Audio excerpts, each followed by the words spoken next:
नमस्कार सांग माने गुड मॉर्निंग जय माँ मंगला जय जगन्नाथ। तो सकाल सकाल एपटे आम खाऊँ बरा कहीं आम आसी तो आज जीवु हरी घर को से सका माई बरा आ चकुली पिठा मु खाई पुअर बरा आउपटे बसिकी श्रीराम आई बिरुन सब खाऊँ। चलतु खाई देकी आम बाहर घर को जावाई आउ 2 दिन आसी 2 दिन छुट्टी शेष। तो आपण मैंने भिडियो कंटिन्यू करूँ आदि भल लगे लाइक कमेंट शेयर करने जमार भूलि आउ चलते देखा आगू कौन हो आम जेहेतु पलैबू आज बिरुन मामू आसी आमको छाड़ापी से भुवनेश्वर आसला ए आसिक पहुँचीगला सकाल सकाल नहीं कि आमको छाड़ी पुणी सियाड़ डायरेक्ट भुवनेश्वर पलैब। तो से बिरुन जहाँ कथा केते बाकी थिला केबेठु देखि नथला सब कहि दउची आउ एक छोटुटा श्रीराम आसिक बसी पड़ी जेहेतु घर को जीवा से अलिता लगा चली सब प्रथम तो अच्छी झील बाप घर शाशु घर को गले अलिता लगा हुए सेपटे माई अलिता लगे दूसरी काली 2 थर अलिता लगा आज थे 3 थर अलिता लगे सेठी तो मत जमार भी समय होनी अलिता लगेवाई समय किसी लगे तथापि भी पोषा उपसर भी टाइम हो पारनी अलिता टी लगेवाई।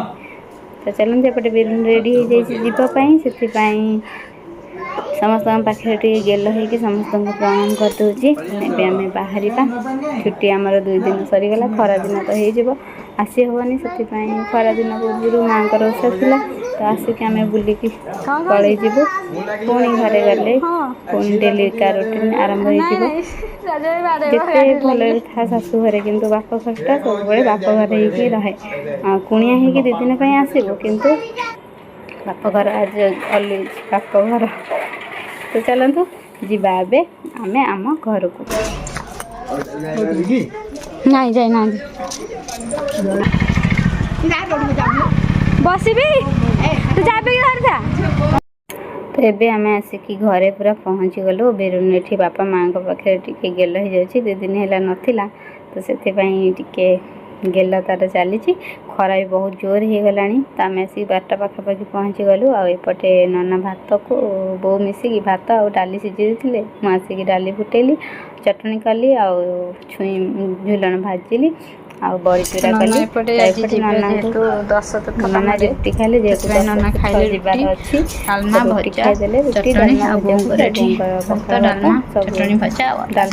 खटा भजा भजी सब। चलते समस्त खाया पीवा को देदेबा टे हालिया होगी तो से उठिले खाइब तो ये बाढ़ीदेली भात आलू चटनी भजा आंब खटा डालमा तो सागे बड़ी चूरा काकुड़ी पियाज तो एमती सब तो से उठू खाईदेव खाईदे बाहर उठिकी खाइले पचारे कमी लगुच कौन भल लगे कहले हाँ भल लगे कहीं आम घर रोषे तो मो बों को शिखी भल करदेली से भल लगुच।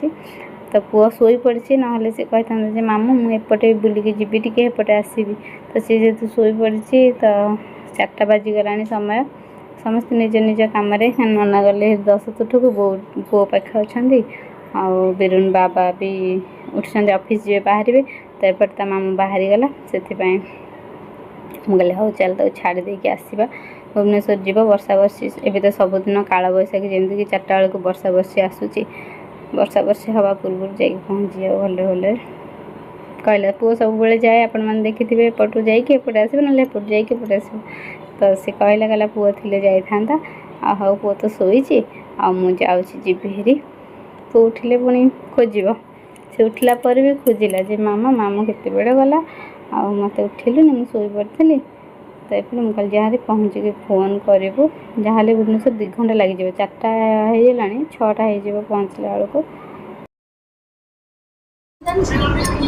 नहीं सी तो कौन कह खाऊ टमाटो पोड़ा पाग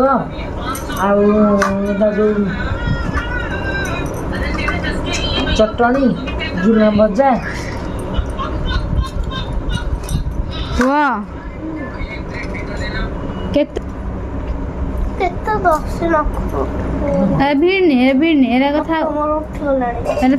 काटिदबा नख मांस भिड़ी आसो आज आ किसी वीडियो हो नाला तो खाईदेलु 2 पर सब एपट सेपट हो ଆଉ କିଛି ଭିଡ଼ିଓ ଏଡ଼ୁଥିଲା।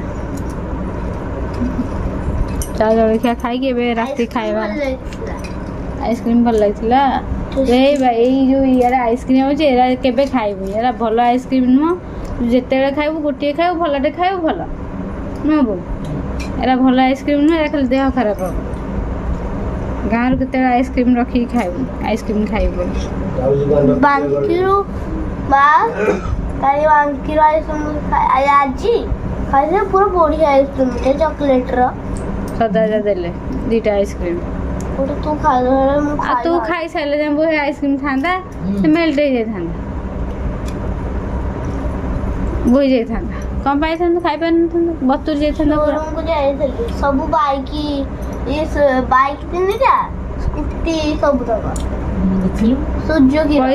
ପଇସା କେତେ ସବୁ ପଚାରିକି ମନେ ରଖିକି ଆଇଛି। ଗୋଟେ ବାଇକ୍ଟେ ମୁଁ ନେବି ଯେ 1,50,000। ବାଇକ୍ 1,50,000। ଗୁଡଲାରେ ଲୁନା ବୁଝୁ ସରିକା ସତ ଭାବିଲା ଲୋ। ଛୋଟବେଳେ ଗୁଡଲା ଆସିଥିଲେ ଆମ ଘରକୁ, ସେତେ ରହିବେ ଛୁଟିରେ ଆସିଥିଲେ 10-15 ଦିନ ରହିଲେ। ଯାଇକି ଦେଖି ଆସିବା। ଲୁନା କହିଲେ ଲୁନା କିଣିକିଲି ମୁଁ ଯିବା ଆସିବା କରିବି ଭିତରେ। ଅଜୟ ସାଙ୍ଗେ ଗଲେ ଦେଖିବାକୁ, ଯାଇ କେତେ ଟଙ୍କା କ'ଣ ବୁଝାବୁଝି କରିକି ଆସିଲେ। ପୁଅ ଏମିତି ଯାଇକି ବାଇକ୍ ସ୍କୁଟି ସବୁ ଦେଖିକି ବୁଝାବୁଝି କରିକି ଆଇଛି। 30ଟା ବାଇକ୍କୁ 30ଟା କାର୍ କିଣା ହବ। ସମସ୍ତେ କହିଲେ ଆରେ କୋଉଠି ଥୋଇବୁ ନା, ମୁଁ କ'ଣ ଗାଁରେ ରହିବି, ମୁଁ ଭୁବନେଶ୍ୱରରେ ରହିବି। ନାଇଁ ତୁ କାର୍ ତମ ଘରଠୁ ଲାଇନ୍ କରି ରଖିଦେବୁ ଯେ କାର୍ ସାଙ୍ଗରେ ବାଇକ୍ ଏକାଥରେ ତୋ ମାଉସୀ ଘର ଯାଏ। ନା ମୁଁ ଭୁବନେଶ୍ୱରରେ ରହିବି, ଭୁବନେଶ୍ୱରରେ କରିକି ବଡ଼ ଗ୍ୟାରେଜ୍ ତା ଭିତରେ ସବୁ ଥୋଇବି। ମୋ ଧନର ସବୁ ସ୍ୱପ୍ନ ମା ମଙ୍ଗଳା ସତ କରିବେ, ସୁନା ପିଲା ହେଇକି କଥା ମାନିବେ ହେଲା। ପ୍ରଭାତୀ ମାଉସୀ ପିଲାମାନେ କିଣୁନାହାନ୍ତି, କିଏ କହୁଥିଲା ସେ କିଣିବେ ବୋଲି। ବାଇକ୍ କିଣୁନାହାନ୍ତି, ବୁଲେଟ୍ ଯିବ ସବୁ। ନାଇଁ ଆରାମ ଦିଆ ବାଇକ୍। ପୁଅ କହିଲା ବୋଉ ମୁଁ ବୁଲେଟ୍ କିଣିବିନି। ବୁଲେଟ୍ ପୁଅ କିଣିବନି, କାହିଁକି କହିଲ ବୁଲେଟ୍ ସାଉଣ୍ଡ ଲୋକ ସବୁ ରହିପାରିବେନି ସାଉଣ୍ଡରେ। ନିଞ୍ଜା ଏକ୍ସଟ୍ରା କିଣିବେ, ତା ସାଉଣ୍ଡ ବୁଲେଟ୍ ହୁଏ ଅଧିକ। ସାଉଣ୍ଡ ବାଲା କିଣିବନି, ନଏଜ୍ ପଲ୍ୟୁସନ୍ ହବ। ମୁଁ 2ଟା କି 3ଟା କିଣିଥିଲି।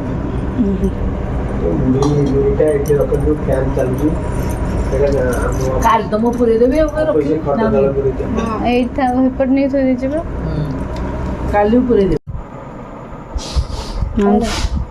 ତମ ବେଡ଼ସିଟ୍ ମୁଁ ଟିକେ ସଜାଡ଼ି ଦେଲି ତ, ଗଲା ପୂର୍ବରୁ ବେଡ଼ସିଟ୍ ସଜଡ଼ା ହେଇଥିଲା ତ, ଆଜି ଆଉ ଟିକେ ବେଡ଼ସିଟ୍ ସଜାଡ଼ି ଦେଲି, ଚେଞ୍ଜ କରିଦେଲି। ଆଉ ମୁଁ କାଲି ମେହେନ୍ଦି କରିଥିଲି ଯେ ହାତ ମାଇଁ ଜଣେ କରିଦେଇଥିଲେ, ଶ୍ରୀରାମର ମାମା କରିଦେଇଥିଲେ। ତ ଏବେ ସମୟ 10:25। ଚାଲନ୍ତୁ, ସମସ୍ତେ ଖାଇସାରିଲେଣି, ମୁଁ ଖାଲି ଖାଇଦେବି, ଯିବା ଶୋଇବା। ଦେ ମତେ ଦଉନୁ। ତ ଆଜି ତ ଆସିଲୁ ଘରକୁ, ଘରେ ଆସିଲା ପରେ ପୁଣି ଡେଲି ରୁଟିନ୍ ଷ୍ଟାର୍ଟ ହେଇଗଲା। ତ କାଲି ସକାଳୁ ପୁଣି ପୁଅର ସ୍କୁଲ, ପୁଣି ରୋଷେଇ, ପୁଣି ସବୁକିଛି ହେବ। ତ ଚାଲନ୍ତୁ ଆଜିର ଭିଡ଼ିଓକୁ ଆମେ ଏଇଠି ରଖିବା। ଆଜିର ଭିଡ଼ିଓ ଆପଣମାନଙ୍କୁ କେମିତି କ'ଣ ଲାଗିଲା ଆମକୁ ନିଶ୍ଚିତ କମେଣ୍ଟରେ ଜଣାଇବେ। ଧାନ କାଲି ତେଳୁ କରୁଥିଲୁ, କାଲି ତେଳୁ କରୁଥିଲୁ, ଆଜି ତେଳୁକୁ ଘରେ ଆମ ଘରେ। କାଲିଠୁ ସ୍କୁଲ, ଆଜି ରେଜଲ୍ଟ ବାହାରିଲା, କାଲିଠୁ ସ୍କୁଲ ଯିବା। ଆଜି ବାହାରିଲା ନା, ରେଜଲ୍ଟ ଆଜି ପବ୍ଲିକ ହେଇଯାଇଛି ରେଜଲ୍ଟ, ଆଉ ଦିଆ ହେଇନି, ଦିଆହବ। ଆଜି ପବ୍ଲିକ ହେଇଗଲା, କାଲିଠୁ ଚାଲନ୍ତୁ ଯିବା। ଆଜିର ଭିଡ଼ିଓକୁ ରଖିଦେବା ଧନ। ନମସ୍କାର।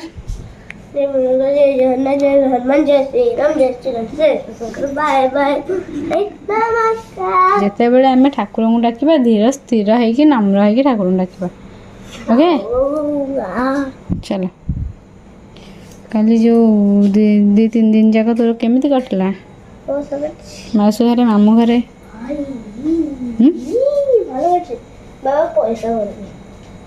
ବାବା ତାର ଅଫିସ୍ କାମ କରନ୍ତି। ଆମର ତୁ କହ ତୋର ଦିନ ସବୁ କେମିତି କଟିଥିଲା? ଭଲ କଟିଛି। ହଉ ଚାଲ ଶୋଇପଡ଼ିଆ ଚାଲ ଶୋଇପଡ଼ିଆ।